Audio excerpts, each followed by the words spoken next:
So I don't know what podcast or YouTube channel y'all been subscribing and listening to, but they not like us. Welcome to Mixed Reactions. How you guys doing? No complaints on my end, brother. I'm alive and well. I'm still trying to process what I just saw Sunday, but I'm doing good. Yeah, about that. We got a lot to get into about that. Yeah. Couple things that I wanted to quickly touch on. The GOAT conversation is on the shelf for now. For now. It's to be determined later, but let's just be straight up and honest with everyone here. Philadelphia's front four turned Patrick Mahomes into Patrick Mac Jones. It was awful. It was bona fide the worst game that Patrick Mahomes has ever played in his career, and it couldn't have come at a worse time. Yeah. Patrick Mac Jones. I like that. That was good. I mean, it's almost an insult to Mac Jones, but you got to be honest, even from a Patriots fan perspective, that was like watching Mac Jones for his first 2 years here. It was bad. Yeah. Or last 2 years, I should say, but still, it was bad. No, you're 100% right, Justin. It really was the worst timing for Patrick Mahomes to have that type of game. And it really goes to show the different levels of roster that those two teams had constructed. Mhm. I mean, Philadelphia is a loaded roster from top to bottom, and it showed on Sunday for sure. They had Kansas City rattled right from the jump.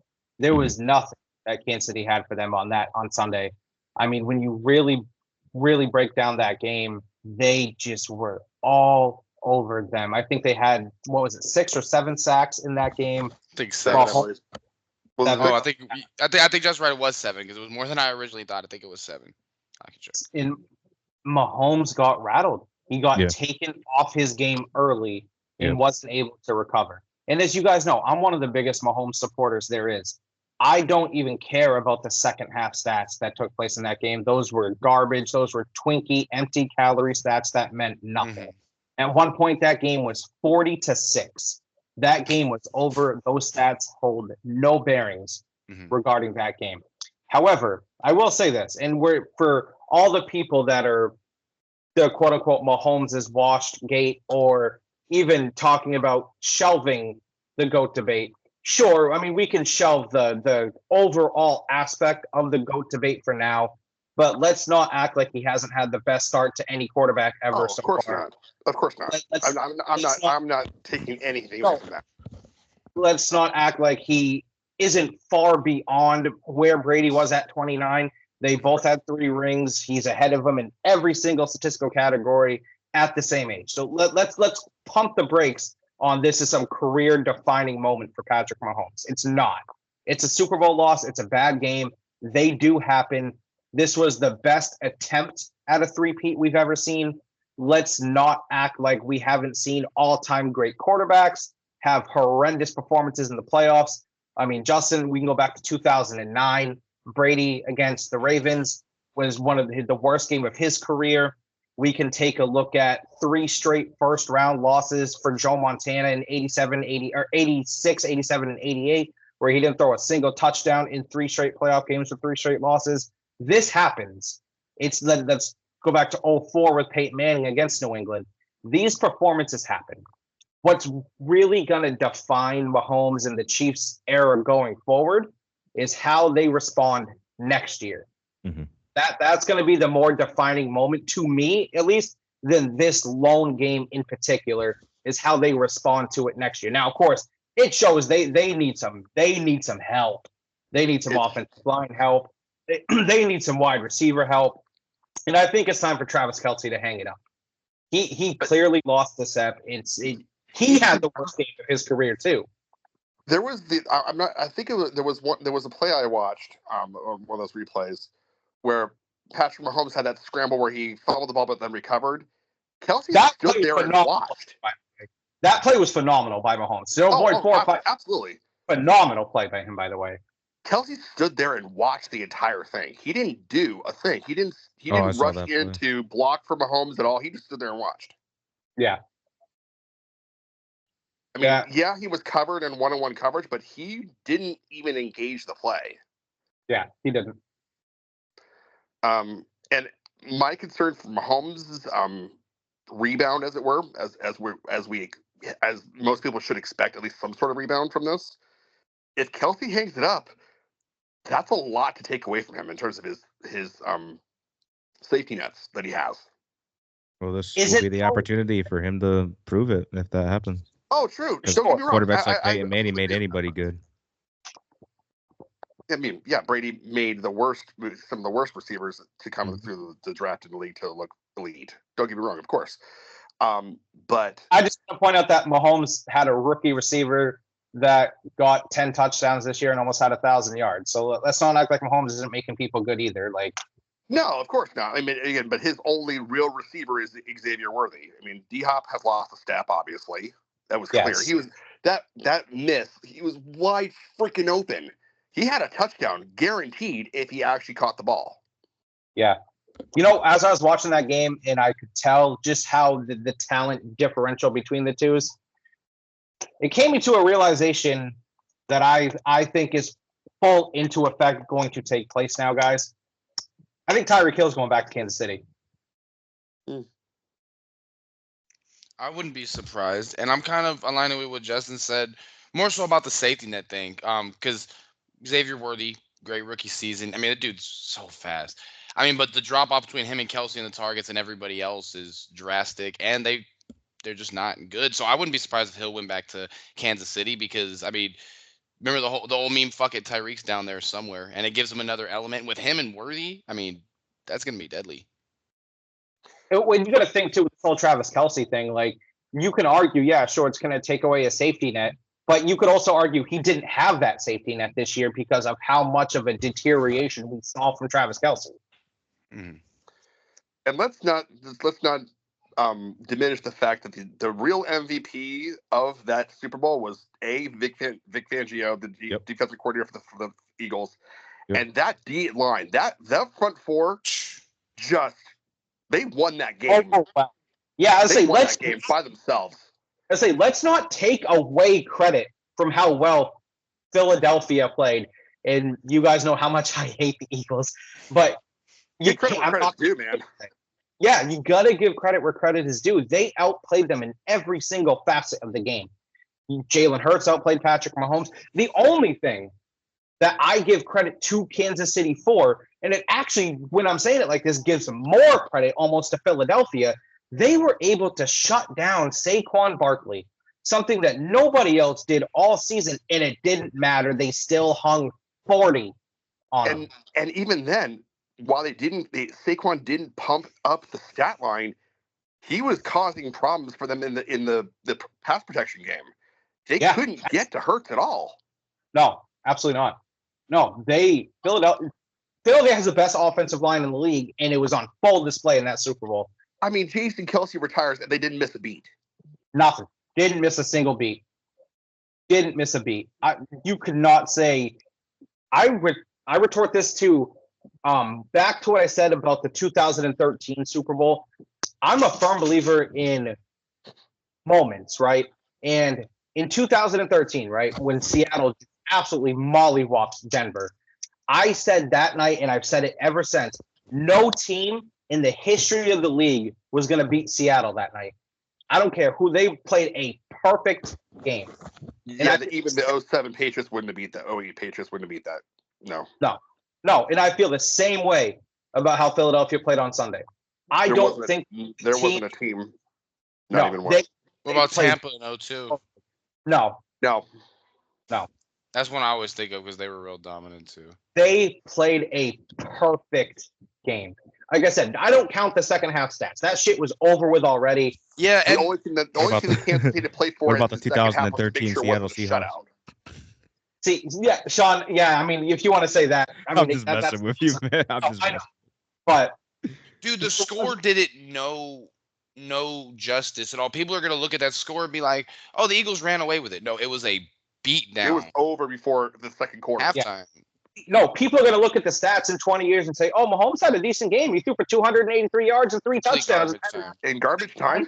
Quarterback rating. It's like, no, he had the worst game of this. Was way worse than the Tampa Bay game, and the Tampa Bay game, it was for similar reasons, if that makes sense, though.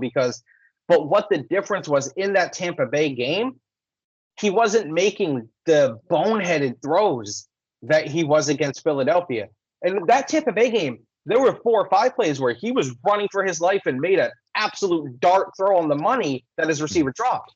In this game, that pick 6 to Cooper Jean, Justin, I'm going to take your wording here. That wasn't a Patrick Mahomes throw. That was a Patrick McMac-Jones throw. It was horrendous. He got fooled by the coverage and threw it right to him. How often can you talk about the Zach Bond?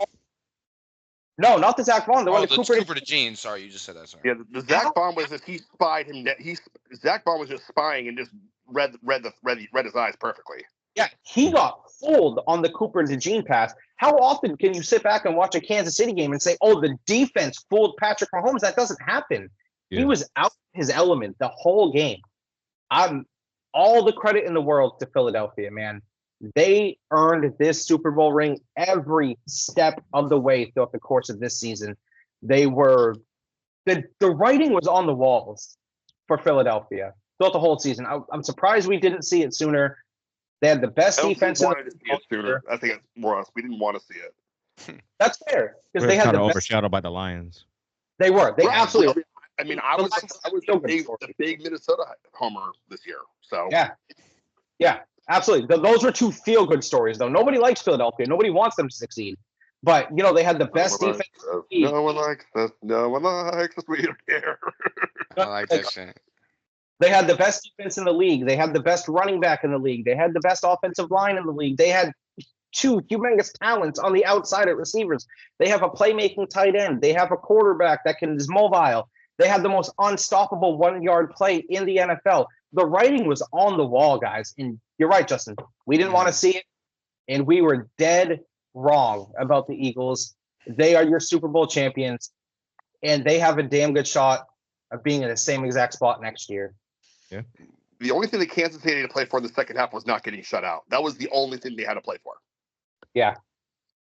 One thing that I do want to mention is I love great games in the Super Bowl. We all do, but it's nice to have a little bit of I don't know if closure is the right word, but when a team wins so convincingly, you could be like, okay, we could close the book on that season. That was the best team. I feel the same way about the Red Sox in 2018 because the way I remember I listened to most of the games of the series. I was at work, but I don't remember which game it was for, but they just ran away with the series. Like they were just better, and it was just clear by game 4 who was the better team. And I mean, there's no doubt. I mean, they could have played 10 times. The Eagles would have won 11. Yeah. I mean, Ian, you could have said last year's Celtics too, and it would have been the same exact example. Mm-hmm. Yeah, no, that's a fair one too. I mean, because the Celtics, I mean, really, yeah, they were the best team. Different. I mean, like, do you think out of a 7-game series, what do you think the series would be? You think the Eagles would slaughter them every single game like that? Like, it's tough to say. Maybe not full slaughter, but definitely win 5 out of the 7 at the very least. Yeah. Here's why I'm not sure on that, because coaching is such a big thing in the NFL. And we got to say something about the coaching. Andy Reid, what the heck happened to you, man? He didn't make no changes, no adaptations, no nothing. They just went with one game plan and did not change it up at all. I almost wonder if they just got so rattled by what was going on the first couple of series, and then after that pick 6 to me, I know it was still early in the game. That ended the game for them. That was the knife in the heart. Did that make it 17-0? That made it 10-0. Oh, no, you're right. It was they made it 17. You're right. You're right. Because here's the thing. In my head, right, 10-0. I was, because obviously I hate the Eagles, and my wife's a Chiefs fan, so I was rooting for the Chiefs, right? And so they were down 10-0. I was chilling. I was not worried. I was like, they get the ball to start the second half. They're gonna pull the classic score, get the ball back, and score. I was thinking in my head, I was like, so it was like an 85-yard drive. They started at the 15, I believe. I was like, Mahomes gonna just dink and dock down the field, 10 plays, 6-minute drive, touchdown, going to go on the half 10-7. They're going to get the ball back, score, make it 14-10.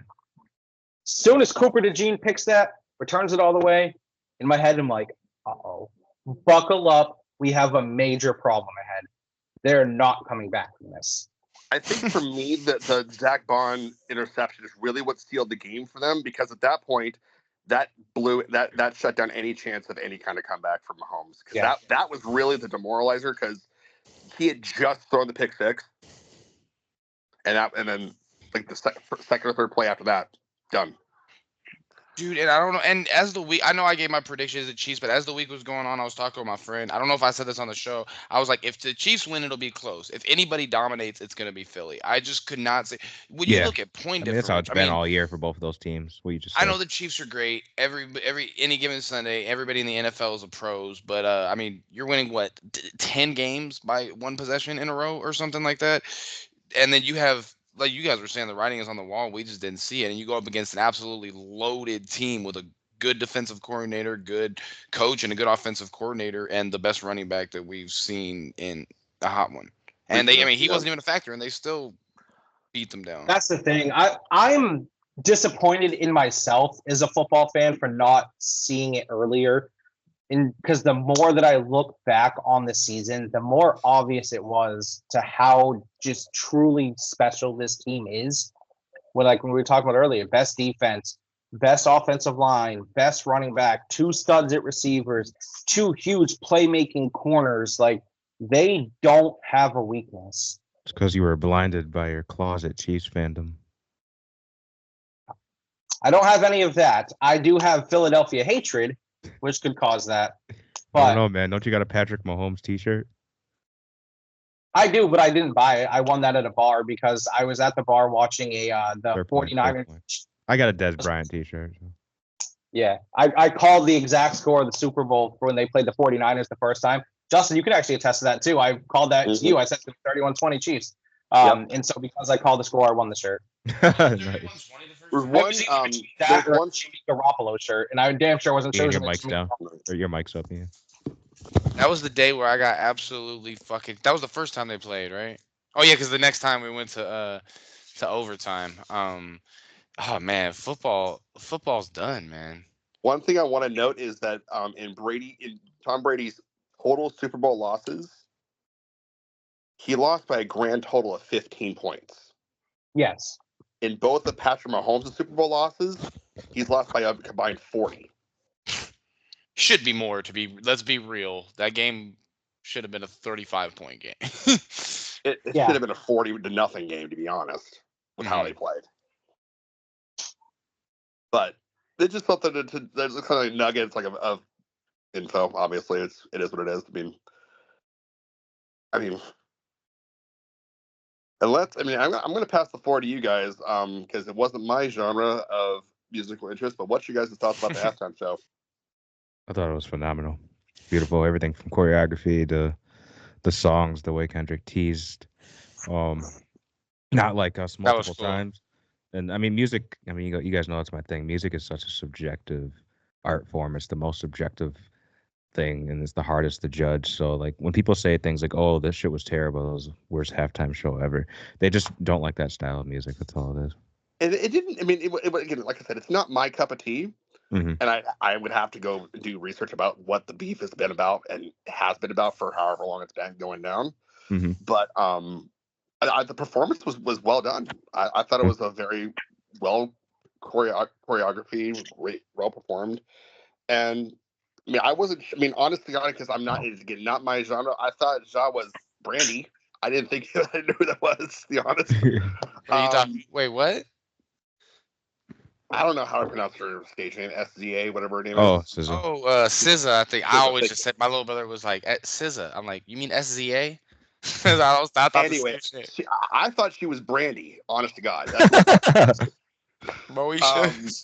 But I mean, and then I obviously the unknown appearances were Samuel L. Jackson and Serena Williams, so that was interesting. I thought that was like, wow, okay. But yeah, I mean, obviously the algorithm was going crazy, and everyone in the uncles is replaying the reactions not like us. So it's I been really interesting. enjoyed it. I really enjoyed the Super Bowl, the halftime performance too. I loved the fact how much he was teasing "Not Like Us" for so long, and then when he finally dropped into it, he's savage because you could tell how much fun he was having doing that song, like how much enjoyment out of it, especially that moment. There's a T-shirt that you can actually get of it now. The He looks meme. right at the camera The and meme. he's smiling. Oh, Yes, yeah. That's when he says, man. "Say Drake." Yeah. Yeah, yep. I thought it was great. I mean, he's a once in a generational artist. I feel as far as mainstream and marketability, and especially for the hip hop genre. And Mhm. so I feel it was a great message for the Super Bowl to be able to have somebody like that perform. Yeah, In fact, absolutely. this is the second, it's the second time he's performed. First time he's been able to do it solo. Mhm. The LA To be Eminem. honest, yeah, that Super Bowl, just because it's my childhood music, that's always going to be my favorite Super Bowl performance. Oh, me too. It's not. No question. Yeah, me too. But Mine's Michael Jackson still. That wasn't even alive. fair. Wasn't even born. Hey, that's fair. Nothing wrong Yeah. with that. I get When it. he was like But- just standing on the stage for that long and everybody's just losing their They're minds. just He's doing staring. nothing. Everyone is staring off in the distance. Like, you gonna do anything? Yeah. What's happening? I guess the TV producer was like yelling at him. I don't know if you Oh, he was seen the screaming, documentary. bloody murder, and Take the glasses off. Take the glasses off. They're spending money. Yeah. But yeah, I liked it. I don't see anything wrong with it whatsoever. I mean, That was there's, good. if you look deep into it, there was some subliminal messaging there too, which I don't have an issue with either. If you're performing, you're allowed to get the message out any way that you choose to. So Mhm. I see no issue with that whatsoever. I've never seen a Super Bowl halftime show where everybody said it was awesome too. I thought it What I was. mean. I thought it was pretty cool. Like at the beginning, I didn't know. I actually didn't know a few of those songs. I really liked the choreography. I thought I liked it more as the show went on. When they got to not, they did the Not Like Us, the Squabble Up, and they did the one with DJ Mustard when he comes in at the end. Turn the TV off. Yeah, that was yeah. good too. Yeah, no, I thought it was decent. I mean, It took me a little while to realize that the stage was a PlayStation controller. It took me a second to figure that one out. Yeah. Hey, the thing too is I heard in the stadium, once it got to the end of the show it was great, but I heard in the stadium the audio, like he was rapping his ass off. And then when they got to the end, I liked it more as it went along, but at the beginning, honestly, I really didn't know a lot of the songs, but the choreography was unbelievable with the street pulls and that was pretty cool. I'm with you on not knowing most of the songs, Ian, because I'm a big hip hop fan, but I'm not a huge Kendrick fan. Like, I respect him. I think he's super talented, but his music just doesn't vibe with me all that well. Which that's going to come with every genre, with every artist. You're not going to vibe with every artist that you listen to. So Yep. But no shade at him whatsoever. He's a very talented lyricist and makes a lot of people enjoyment for his music. So there's nothing wrong with that. I agree with what you said earlier too, Sean. I've never at any point have seen a halftime performance that everyone enjoyed. Not everyone's going to enjoy a halftime show. There's going to be complaints no matter who it is, no matter what they do. There's always going to be some people who aren't satisfied with it. Were It's there never complaints about the Dre show? I don't recall if there were. There were, because there's some people who straight up just don't like hip hop. Yeah. Okay. Fair enough. The Dre show, I think, is a lot of people like the Kendrick one, but the Dre show, because it was like people, even like, for example, my parents, like, they're not huge into rap, but like they are more aware of like stuff like that than Kendrick, and I feel Right. like that one's always gonna get the lead. I don't know, man. That was I can't believe he looked right into the camera and said that, and then he thought he was gonna say the PDF word, but he didn't. He said. did. That was pretty cool the way he didn't say it. He just yelled. I like Yeah. that. That was cool. That was a But dope there's transition. there's always those people who are like, oh, can we just bring it? Can it be AC/DC next year, please? It's like, no, we're not going to get. We're not going to get a 70-year-old rock band to perform a Super Bowl halftime show.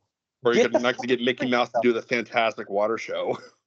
You know, Right. I'm sure I Gotta want stick to with the watch the. times. I want to go watch the Prince one, Exactly, man. Sean.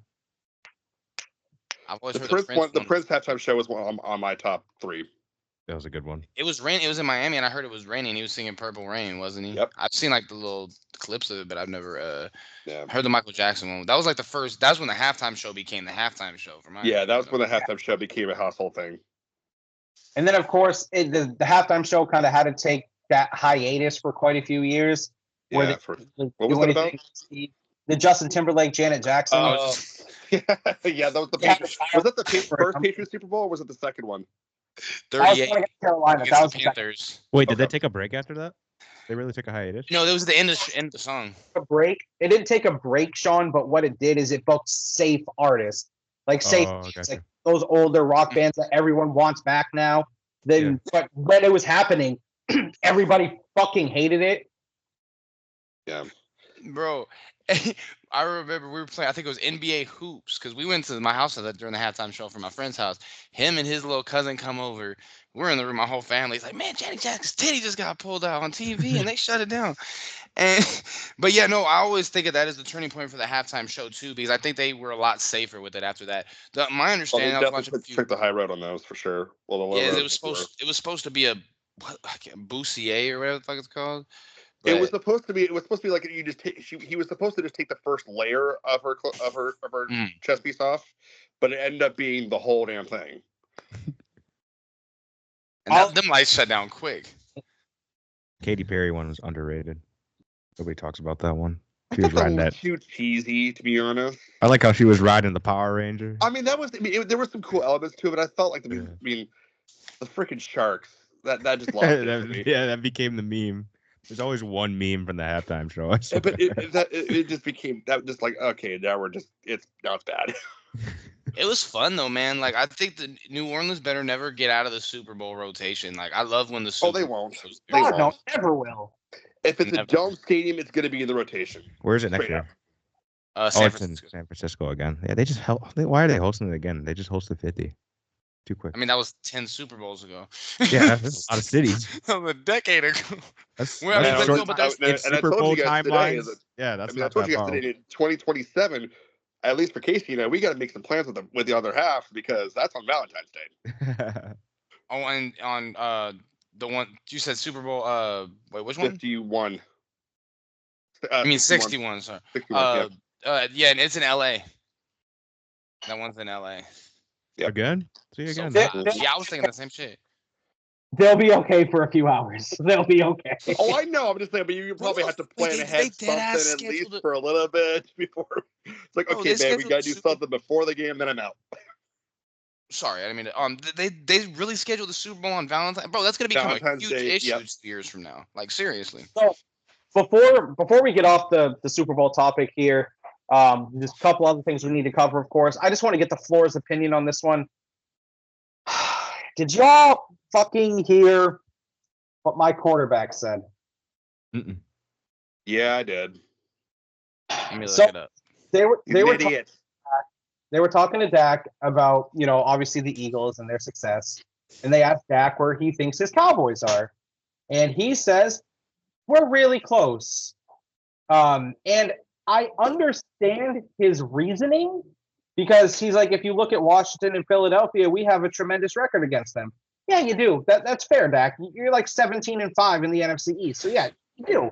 You consistently beat the NFC East in the regular season, Dak.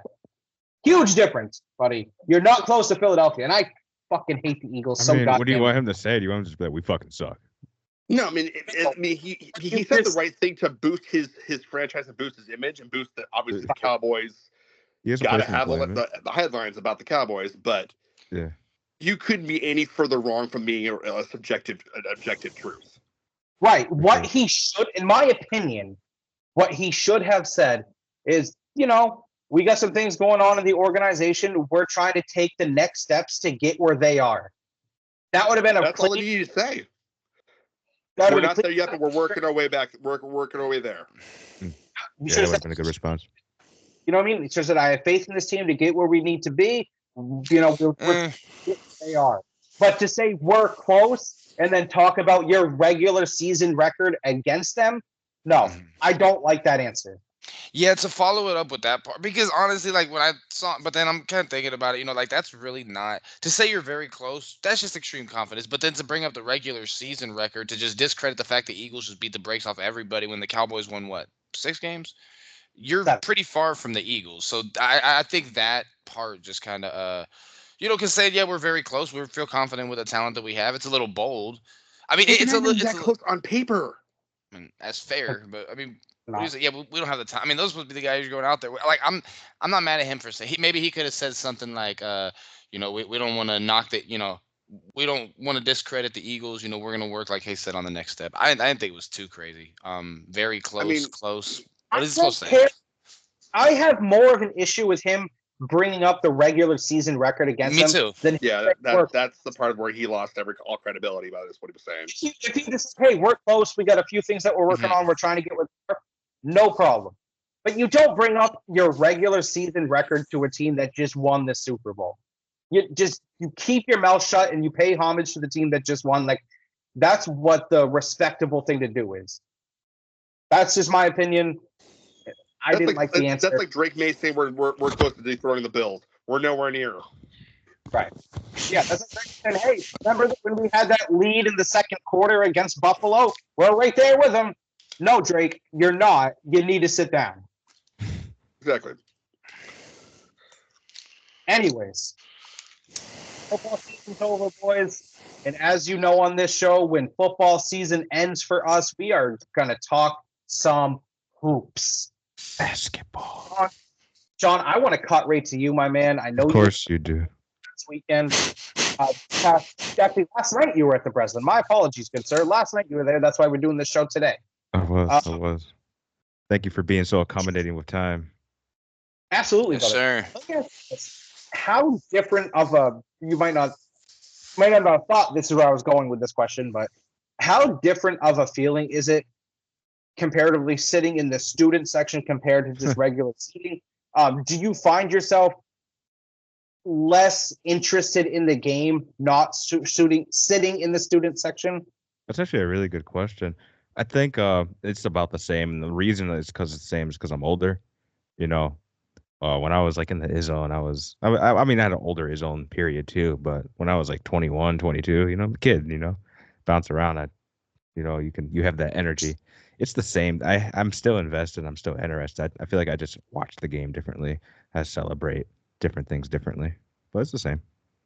I'm the same way with Maine hockey because Yeah. I mean, That's right. You were in Maine. Yeah. I was there for the whole thing. So as a non-student now, when I'm watching games either on TV or when I'm attending as a non-student, I still feel like the rile up, the rah feeling that you had as a student, but you have a different perspective at it as a non-student, which I think is great to have. Yeah. So I never sat in the student section, but I used to, as you guys know, because I've shown you the videos 100 times of me at those games, I used to sit first row right behind the glass, right? And that was for like a 4 or 5 year consistent stretch at every game sitting right there, right? So now anytime I go to a game and I'm sitting somewhere different, you're right, Sean. You watch it a little bit differently and you react a little bit differently comparatively to where it was. And the student section is a whole different animal compared to where I was sitting too. But you don't get a better view than front row behind the glass at a hockey game, especially where I was always sitting on Maine's home end where they got to shoot at twice. And so just being able to celebrate by slamming your fist across. Yeah, that's relieving. It's such an incredible feeling to comparatively to now to like Justin, like the game that we went to last year. Obviously, it was a UNH game. The crowd was intense. The game was phenomenal. Maine blew the doors off UNH.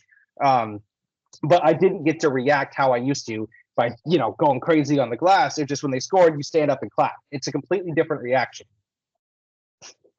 different perspective, because at least for the viewing perspective, because where we were sitting right behind the main bench, we weren't like right on the bench, but we were pretty close to it.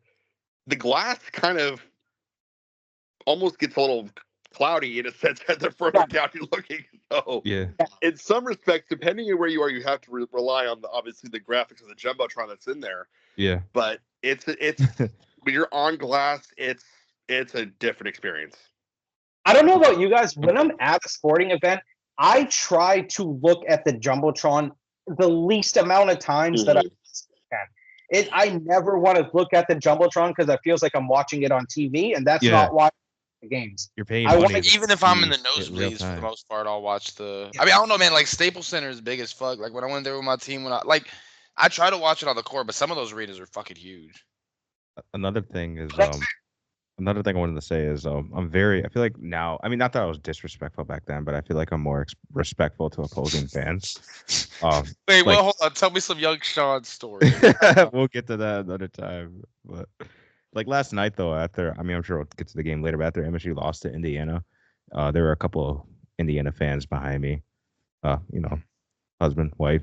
I congratulated them on the win. They said they're actually from Georgia, but they're big Hoosier fans, and they actually go to a different venue every single year. And this year they chose the Breslin. So I'm always respectful, because I think, we're a host. These people are going to get an experience, and I want to give these people a good experience and a good representation of the Michigan State alumni or fan base.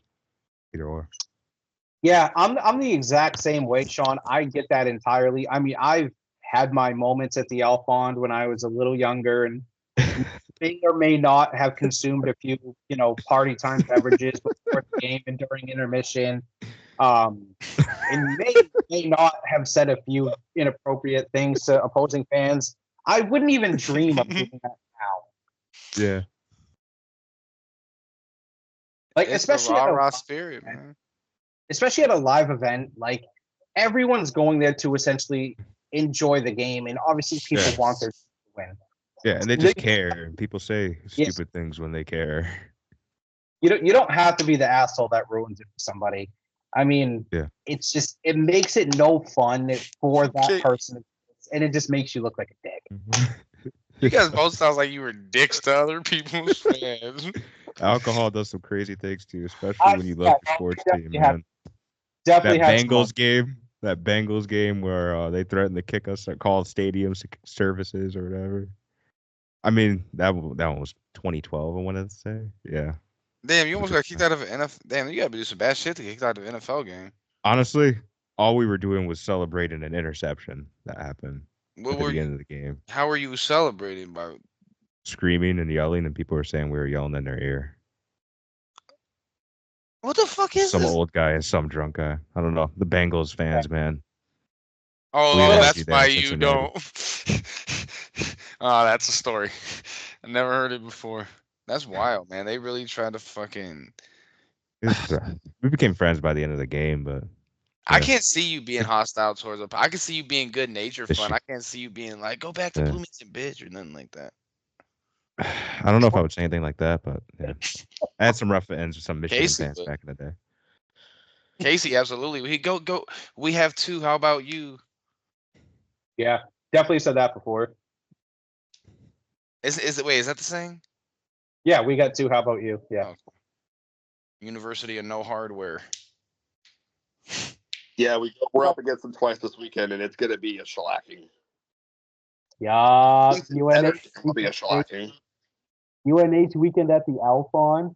Ooh, it doesn't get much better than that. You guys going? I don't went. think so. But seriously, who the fuck scheduled? I moved Super about an Bowl? hour away when I bought my house, so it's a little bit harder now. Oh, okay. Oh, damn, you're an hour away from there now. You guys were like 30 minutes before or something like that, huh?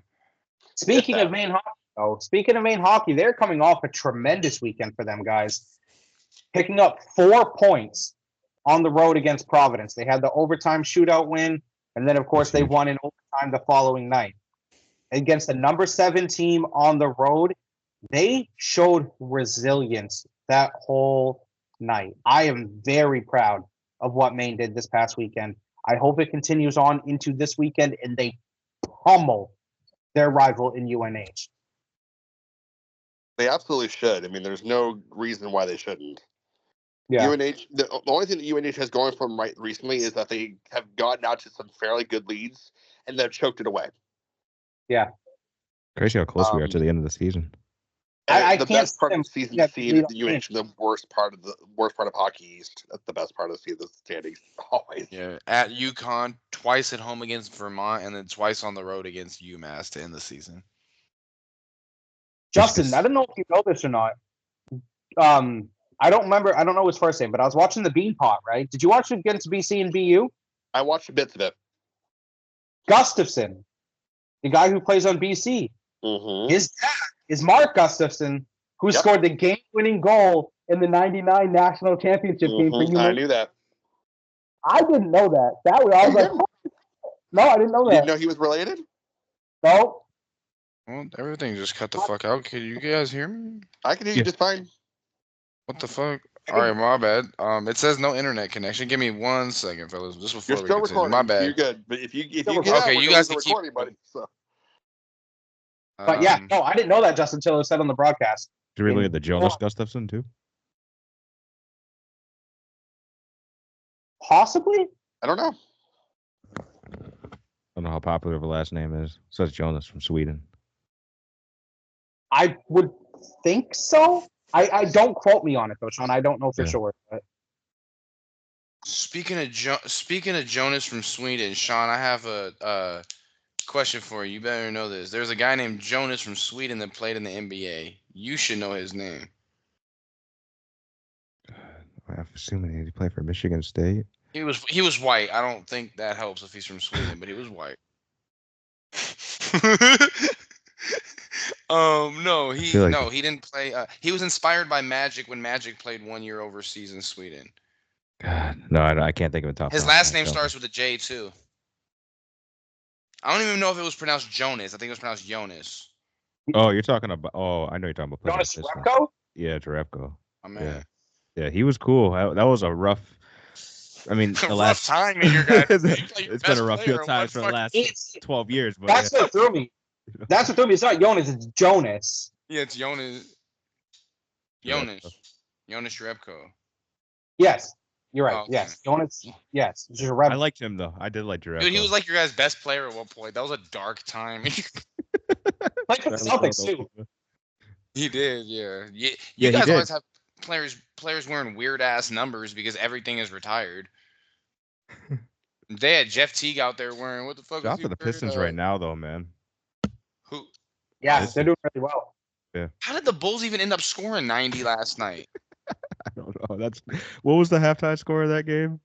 They didn't have 30 points. It was 79-31 in the third quarter when you show me. So speaking of the NBA boys, I don't know y'all have noticed. All-Star weekends this weekend. Nobody cares. I had no idea. I did not know that. No shit, it's this weekend. There's a little team in Boston that's starting to catch fire. And they're playing right now. They are up The Division 2 18. Boston Crusaders. So I would like to point out they are a league best 22-6 on the road, and they are coming off a week where they beat the number 1 seed and number 3 seed on the road comfortably. I may have spoke too soon. I distrust in the Celtics. Only just now spoke too soon. Let's just not forget that I sent you memes of you eating crow so many freaking times over the course of the last 3 or 4 playoff runs. Let's just not forget that. Bro, you gave up on him. It's not even the All-Star game yet. Like, you gave up on him before the trade deadline. I'm trying to see how much tickets are to the All-Star game Where May is have it? jumped. this weekend. Where is it? Oh, San Francisco. Let's jump ship to the NBA here and talk about another team that just picked up Luka Doncic and how incredible they have looked over the past 10 Mhm. games as well. Lakers, Luka showed that he can fit in right away. Him and LeBron have instant chemistry. And I think the Lakers are potential favorites now to come out of the West. I didn't think so when they first picked up Luka because I was worried about the interior defense. Ian, you would probably know. Who did they just pick up? That free agent that used to play for Phoenix, the center, white guy. White guy the Lakers did? Yeah. Wow. Oh, was it Jake Layman? No. Hold on. No, that can't be fucking Jake Layman. Lakers new center. They play for Phoenix? Alex Lynn. Yes, Lynn. Thank you. Oh, I didn't even know they got Alex Lynn. What the fuck they get Alex Lynn yesterday? I just want to talk about Yeah. these ticket prices when you guys are done. Oh, yeah, you're good. Go ahead. Man, so I'm on SeatGeek right now. I'm just looking at all the events. It starts on this Friday. They got the All-Star Celebrity Game. Looks like the cheapest ticket to that, $78. Not bad, right? Then you got the NBA All-Star Rising Stars Challenge. That's $87. The next day, February 15th, you got the All-Star Practice. That's $64. The NBA HBCU Classic at Oakland Arena. That's the same night or same day, February 15th, $41. Then the next or at night, Saturday, All-Star Saturday night. That's like the dunk contest and everything. Lowest about to be ticket to that, expensive. $293. And then the actual All-Star game on Sunday, $951, cheapest ticket. Which I feel like for the All-Star game, I wouldn't pay it, but for the All-Star game, that seems pretty cheap. Hey, let me see what the total is for the game. All-Star game over under But 2025 NBA. Bro, that's just probably like Gotta be over 300. 400. Yeah, no, well, no, I bet you it's probably what the fuck? All-Star game point spread. 2025 NBA. No, I bet you it's probably like in the high 3-point spread. I'd say 380. I think I'm being a bit bold, but I think 380. Why the fuck can't I just find the point spread, bro? $997. That might be tough because don't they just play 4 separate games to 25 now? Oh, it's true. They changed the format. What? Why would you want to spend that much money to go watch that? Like, there's tickets on here for like $2,000, man. Wait, they're Why? doing a tournament? Mm-hmm. That sounds kind of cool. One thing about the NBA All-Star game, they're always changing that format because what's up, Kat? How Because are it you? sucks. It's at least better So- than the NFL. The NFL, I felt like I was watching the Ocho. So Say hello to the cat.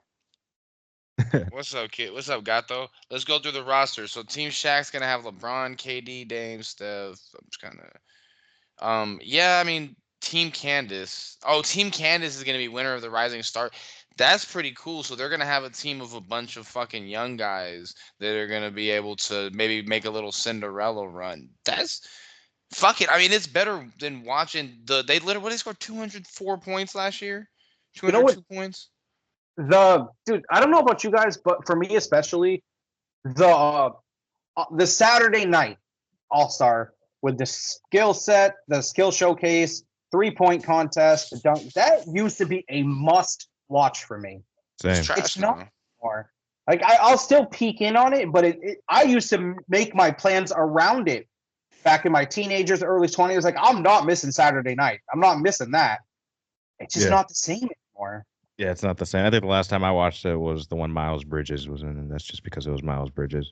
Did I've you not guys watched watch it. that Aaron Gordon, Zach LaVine one? Yeah, that Oh my one. It's like the last good one. Bro, I watched that shit with my baby mama's bro. That shit was crazy. They were just going. I remember when the mascot was spinning with the ball on the hoverboard. Bro, they were doing. He jumped over him, sat down in the air. Shit was crazy, bro. And then now it's trash. I mean, you have guys like Mac McClung, but now you have like pro dunkers. You have people that are on Instagram doing all like. There's people that do crazier dunks than the shit you see in the dunk contest. I mean, I wish we could. I wish I could have lived during the times where it was like Michael Jordan versus Dominique Wilkins, and they cared. Oh, they would get. You do that shit now. That's They treated that shit like NBA championships, man. They wanted to win. See, I see what Sean's talking about though, because obviously if they did those dunks now, they wouldn't win. But Sean, I think what he's referring to is just I get what you mean. I've been seeing it for the first, yeah. Mm-hmm. Yeah, because it was like, bro, like, because I've seen the old NBA like films or whatever, like, bro, like that was something like there wasn't no laughing, like they were taking that shit serious. There wasn't Charles Barkley making a joke about like nah, like they were, and I think that was the one where Jordan beat Dominique, where he dunked from the free throw line. Yeah, now it's just kind of too comical and silly. Like it's better. It's a better product when the players care. You know that's huge. I feel like. You guys ever got dunked on? No. No. Thankfully, no. No, I got dunked on by a 6'8", 13-year-old. I was also 13. He was 13. Kid had a beard. It was bullshit. I got dunked on a few other times. Kid had a beard. He was bullshit. It sucks, man. Like if somebody tries to dunk on you, just foul him and just deal with the right hook later. I should have done that. Shit's embarrassing when you got the whole gym. Oh, and let me take the ball out. You just act like you. And you're the one who's the reason why. Yeah. Mm-hmm. Yeah, no, it's pretty embarrassing. I had a friend nuts all in his face. We lost by 90. Even LeBron's been dunked on. That wouldn't bother me. You should have made a business decision, Ian. No, I wasn't making no business decisions. The dude was a 6'7" shooting guard, and we were playing in a rec league. I had no chance. This shit was ridiculous, bro. Is there anything else that you guys want to get to before we get to the question? I know someone's can't think of anything. I like Probably- Sean's idea last week. What are what's one sporting event you guys are looking forward to this weekend? Yeah, let's see what we Maine got. UNH. Maine UNH. No question. Maine Certainly. Who? Oh, Maine UNH. Maine UNH. Michigan State versus Illinois. See if they can bounce back. It's going to be a tough one. It's not looking good, but we'll see. They It's a need to big game. bounce back.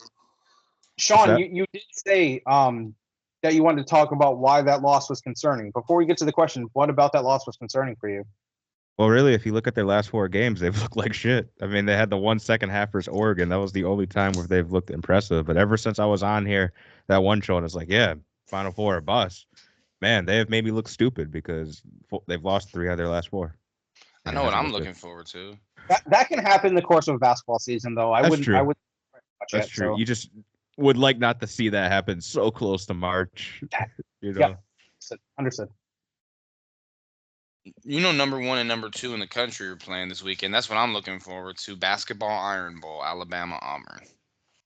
SEC killing it this year. First time 2 SEC teams have ever been number 1 and number 2 and played each other. And it's Auburn and Alabama. Like, this shit ain't football. Yeah. It's so weird. Yeah, that's strange.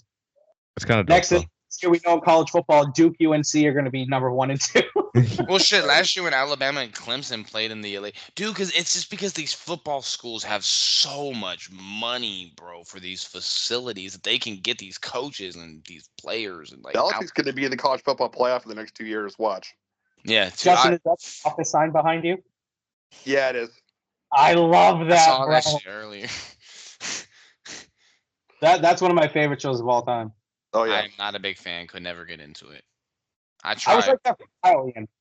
I didn't like it for a long time. I've only been a fan of it for like 5 or 6 years. What show? I only started watching after my wife and I got together. Then she was a huge fan that I picked up on. I was like, yep, I like it. What show? With, The The Office. Office. Oh, yeah, My- I watched the whole thing. Oh, you like that now, Casey? You like The Office now? Oh yeah, dude, it's one of my favorite shows of all time. I used Like to hate number that 2. show. I get why. I know. Yeah, my daughter's mother used to love that show, and she'd watch it all the time, and I always complained. I was like, "This show is so stupid. Why are we watching it?" But Yeah. You got to be in the type of mood. You got to like the kind of comedy, but it gets good, especially when the story develops. yeah, absolutely. Like I said, now it's one of my favorite shows ever. So we should get into the question, boys. Like I said, I know one of us got to get going. Anyone got a question tonight? We're just gonna make one up. I got a question. Okay. So, okay, I was thinking about this with the Superdome. Pick one. I might have to take a second to think about this. I'll start. Pick one stadium and name the top 3 moments in that stadium. That's a good one. Since I came up with the question, I'm going to choose a stadium, the New Orleans Superdome, which inspired the question. You know, I can't believe I didn't just come in with more confidence with this shit. It's a good idea. Okay, no, sorry. First, number 1, Steve Gleason. Like, that's gotta be number 1. You know, because I was going back and forth. What was the other one that I was like going back and forth with that one? But then I was like, oh no, it's a Steve Gleason thing. Number 2, give me a second, because I was thinking about it earlier in the day. Vinatieri's kick. I was thinking Vinatieri's kick. No, I mean, there was Vinatieri's kick. That was on the list. Jordan's shot. Oh, I mean, Chris Webber's timeout, but there's something other than that. Who the fuck? Vinatieri's kick. Chris. Okay, so yeah, number 1 would have to be the Steve Gleason thing. Number 2 would probably, for me,